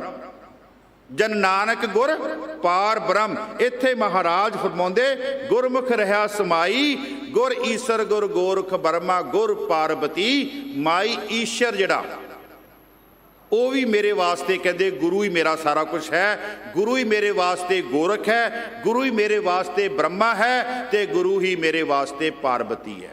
ਮਹਾਰਾਜ ਨੇ ਉਹਨਾਂ ਨੂੰ ਇੱਕ ਥਾਂ ਤੇ ਲਿਆ ਕੇ ਇਕੱਠੇ ਕਰਤਾ ਕਿ ਸਾਰਾ ਕੁਝ ਮੇਰੇ ਵਾਸਤੇ ਗੁਰੂ ਹੀ ਹੈ, ਇਹਦੇ ਤੋਂ ਬਗੈਰ ਮੇਰੇ ਵਾਸਤੇ ਹੋਰ ਕੁਝ ਨਹੀਂ ਹੈ। ਤੇ ਮੈਂ ਵੀ ਕਹਿੰਦਾ ਹੁੰਦਾ, ਸਿੱਖਾ ਤੇਰੀ ਹਿੰਮਤ ਕਿੱਦਾਂ ਪੈਂਦੀ ਹੈ ਗੁਰੂ ਗ੍ਰੰਥ ਸਾਹਿਬ ਨੂੰ ਛੱਡ ਕੇ ਕਿਸੇ ਹੋਰ ਪਾਸੇ ਮੱਥਾ ਟੇਕਣ ਦੀ, ਕਿਸੇ ਹੋਰ ਪਾਸੇ ਨੂੰ। ਇਸੇ ਨੂੰ ਗੁਰੂ ਗੋਬਿੰਦ ਸਿੰਘ ਜੀ ਕਹਿੰਦੇ, ਮੈਂ ਨਾ ਗਨੇਸ਼ੇ ਪ੍ਰਿਥਮ ਮਨਾਊ ਕਿਸਨ ਬਿਸਨ ਕਬਹੂ ਨਾ। ਗੁਰੂ ਗੋਬਿੰਦ ਸਿੰਘ ਜੀ ਦੇ ਬਚਨ ਜਦੋਂ ਆਪਾਂ ਚੌਪਈ ਸਾਹਿਬ ਸ਼ਾਮ ਨੂੰ ਪੜ੍ਹਦੇ ਹਾਂ, ਉਹਦੇ 'ਚ ਪੰਕਤੀਆਂ ਹੁੰਦੀਆਂ ਏ। ਅੱਗੇ ਮਹਾਰਾਜ ਫਰਮਾਉਂਦੇ, ਗੁਰ ਈਸਰ ਗੁਰ ਗੋਰਖ ਬਰਮਾ ਗੁਰ ਪਾਰਬਤੀ ਮਾਈ। ਅੱਗੇ ਮਹਾਰਾਜ ਕਹਿੰਦੇ ਨਿਮਰਤਾ ਵਿੱਚ ਆ ਕੇ ਕਹਿੰਦੇ, ਜੇ ਹਉ ਜਾਣਾ ਆਖਾਂ ਨਾਹੀਂ। ਹੇ ਪਰਿਪੂਰਨ ਪਰਮਾਤਮਾ, ਮੈਂ ਤੈਨੂੰ ਸੰਪੂਰਨ ਤੌਰ ਤੇ ਤੈਨੂੰ ਵਿਖਿਆਨ ਨਹੀਂ ਕਰ ਸਕਦਾ। ਬੜੇ ਆਏ ਆ ਤੇਰਾ ਅੰਤ ਲੈਣ ਵਾਸਤੇ। ਇਸੇ ਲਈ ਗੁਰੂ ਨਾਨਕ ਦੇਵ ਜੀ ਨੂੰ ਕਹਿਣਾ ਪਿਆ, ਅੰਤ ਕਾਰਨ ਕੀਤੇ ਬਿਲ ਲਾਏ ਤਾਂ ਕਿ ਅੰਤ ਨਾ ਪਾਏ। ਹੇ ਪਰਮਾਤਮਾ, ਮੈਂ ਤੈਨੂੰ ਸੰਪੂਰਨ ਤੌਰ ਤੇ ਵਿਖਿਆਨ ਨਹੀਂ ਕਰ ਸਕਦਾ। ਜੇ ਹਉ ਜਾਣਾ, ਜੇ ਮੈਨੂੰ ਕੁਛ ਤੇਰੇ ਬਾਰੇ ਪਤਾ ਵੀ ਲੱਗ ਜਾਵੇ ਤੇ ਮਹਾਰਾਜ ਕਹਿੰਦੇ ਕਹਿਣਾ ਕਥਨ ਨਾ ਜਾਈ। ਇੱਥੇ ਕਿਤੇ ਕਿਸੇ ਨੂੰ ਥੋੜਾ ਜਿਹਾ ਝਲਕਾਰਾ ਮਿਲਦਾ ਤੇ ਰੱਬ ਬਣ ਕੇ ਬੈਠੇ ਹੋਏ ਆ ਕਿ ਮੈਂ ਹੀ ਰੱਬ ਹੈ, ਆਓ ਤੁਹਾਨੂੰ ਮੈਂ ਮੁਕਤੀ ਦਾ ਰਸਤਾ ਦਿਖਾਵਾਂ। ਲੇਕਿਨ ਗੁਰੂ ਨਾਨਕ ਦੇਵ ਜੀ ਮਹਾਰਾਜ ਦੀ ਨਿਮਰਤਾ, ਜੇ ਹਉ ਜਾਣਾ ਆਖਾਂ ਨਾਹੀਂ ਕਹਿਣਾ ਕਥਨ ਨਾ ਜਾਈ। ਗੁਰਾ ਇੱਕ ਦੇਹ ਬੁਝਾਈ। ਪਹਿਲੀ ਅਰਦਾਸ ਜਪਜੀ ਸਾਹਿਬ ਦੇ ਵਿੱਚ ਸਿੱਖ ਦੀ ਹੋ ਰਹੀ ਹੈ। ਇੱਕ ਅਰਦਾਸ ਸਿੱਖ ਨੇ ਪਹਿਲਾਂ ਵੀ ਕੀਤੀ, ਉਹ ਸਾਰਿਆਂ ਨੇ ਕੀਤੀ ਹੈ ਜਿਹੜੇ ਇਸ ਰੂਹੇ ਜ਼ਮੀਨ ਤੇ ਆਏ ਆ। ਉਹ ਅਰਦਾਸ ਹੀ ਮਾਂ ਦੇ ਗਰਭ ਦੇ ਵਿੱਚ, ਮਾਂ ਦੇ ਗਰਭ ਚੋਂ ਨਿਕਲ ਕੇ ਪਹਿਲੀ ਅਰਦਾਸ ਇਹ ਹੈ ਜਪਜੀ ਸਾਹਿਬ ਦੇ ਵਿੱਚ। ਮਹਾਰਾਜ ਕਹਿੰਦੇ, ਗੁਰਾ ਇੱਕ ਦੇਹ ਬੁਝਾਈ, ਮੈਨੂੰ ਇੱਕ ਇਹ ਗੱਲ ਦੱਸ ਦੇ, ਸਭਨਾ ਜੀਆਂ ਕਾ ਇੱਕ ਦਾਤਾ ਸੋ ਮੈਂ ਵਿਸਰਨਾ, ਸੋ ਮੈਂ ਨਾ ਜਾਈ। ਦੱਦਾ ਦਾਤਾ ਇੱਕ ਹੈ, ਸਭ ਕੋ ਦੇਵਨਹਾਰ, ਦੇਂਦੇ ਟੋਟ ਨ ਆਵਈ, ਆ ਗਨਤ ਭਰੇ ਭੰਡਾਰ। ਗੁਰਾ ਇੱਕ ਦੇਹ ਬੁਝਾਈ, ਸਭਨਾ ਜੀਆਂ ਕਾ ਇੱਕ ਦਾਤਾ ਸੋ ਮੈਂ ਵਿਸਰਨਾ। ਤੇ ਜੇ ਮੈਂ ਤੈਨੂੰ ਵਿਸਰਦਾ ਤੇ ਮੇਰੇ ਹਾਲਾਤ ਪਤਾ ਕੀ ਹੈ? ਆਖਾਂ ਜੀਵਾਂ ਵਿਸਰੇ ਮਰ ਜਾਊ, ਮੈਂ ਇੱਕ ਲਾਸ਼ ਹੈ ਕਹਿੰਦੇ ਚਲਦੀ ਫਿਰਦੀ। ਇਹ ਮਹਾਰਾਜ, ਇਹ ਵੀ ਬਚਨ ਗੁਰੂ ਨਾਨਕ ਦੇਵ ਜੀ ਮਹਾਰਾਜ ਦਾ ਅਸੀਂ ਰੋਜ਼ ਸ਼ਾਮ ਨੂੰ ਪੜ੍ਹਦੇ ਹਾਂ। ਆਖਾਂ ਜੀਵਾਂ ਵਿਸਰੇ ਮਰ ਜਾਊਂ, ਜੇ ਮੈਂ ਤੈਨੂੰ ਆਖਦਾ ਤੇ ਮੈਂ ਜੀਂਦਾ ਹਾਂ, ਨਹੀਂ ਤੇ ਮਹਾਰਾਜ ਮੈਂ ਚਲਦੀ ਫਿਰਦੀ ਇੱਕ ਲਾਸ਼ ਹਾਂ। ਸੋ ਸਾਧ ਸੰਗਤ ਜੀ, ਗੁਰਾ ਇੱਕ ਦੇਹ ਬੁਝਾਈ, ਸਭਨਾ ਜੀਆਂ ਕਾ ਇੱਕ ਦਾਤਾ, ਦਾਤਾ ਇੱਕ ਹੀ ਹੈ। ਸਾਧ ਸੰਗਤ ਜੀ, ਜਗਤ ਭਿਖਾਰੀ ਫਿਰਤ ਹੈ, ਸਭ ਕੋ ਦਾਤਾ ਰਾਮ। ਹਮ ਭੀਖਕ ਭਿਖਾਰੀ ਤੇਰੇ, ਤੂੰ ਨਿਜਪਤ ਹੈ ਦਾਤਾ। ਗੁਰੂ ਅਮਰਦਾਸ ਜੀ ਮਹਾਰਾਜ, ਹਮ ਭੀਖਕ ਭਿਖਾਰੀ ਤੇਰੇ। ਸੋ ਇੰਨੀਆਂ ਕੁ ਬੇਨਤੀਆਂ ਸਾਧ ਸੰਗਤ ਜੀ ਪ੍ਰਵਾਨ ਕਰਨੀਆਂ। ਬਹੁਤ ਬਹੁਤ ਧੰਨਵਾਦ ਹੈ ਦਿੱਲੀ ਕਮੇਟੀ ਦਾ, ਸਮੂਹ ਕਮੇਟੀ ਦਾ, ਇਸ ਅਸਥਾਨ ਦੇ ਹੈੱਡ ਗ੍ਰੰਥੀ ਭਾਈ ਸਾਹਿਬ ਭਾਈ ਰਣਜੀਤ ਸਿੰਘ ਜੀ ਦਾ ਬਹੁਤ ਬਹੁਤ ਧੰਨਵਾਦ ਹੈ। ਹੋਈਆਂ ਭੁੱਲਾਂ ਚੁੱਕਾਂ ਖਿਮਾ ਕਰਨੀਆਂ। ਆਓ ਜੀ ਫਤਿਹ ਨਾਲ ਸਾਂਝ ਪਾਈਏ। ਵਾਹਿਗੁਰੂ ਜੀ ਕਾ ਖਾਲਸਾ, ਵਾਹਿਗੁਰੂ ਜੀ ਕੀ ਫਤਿਹ।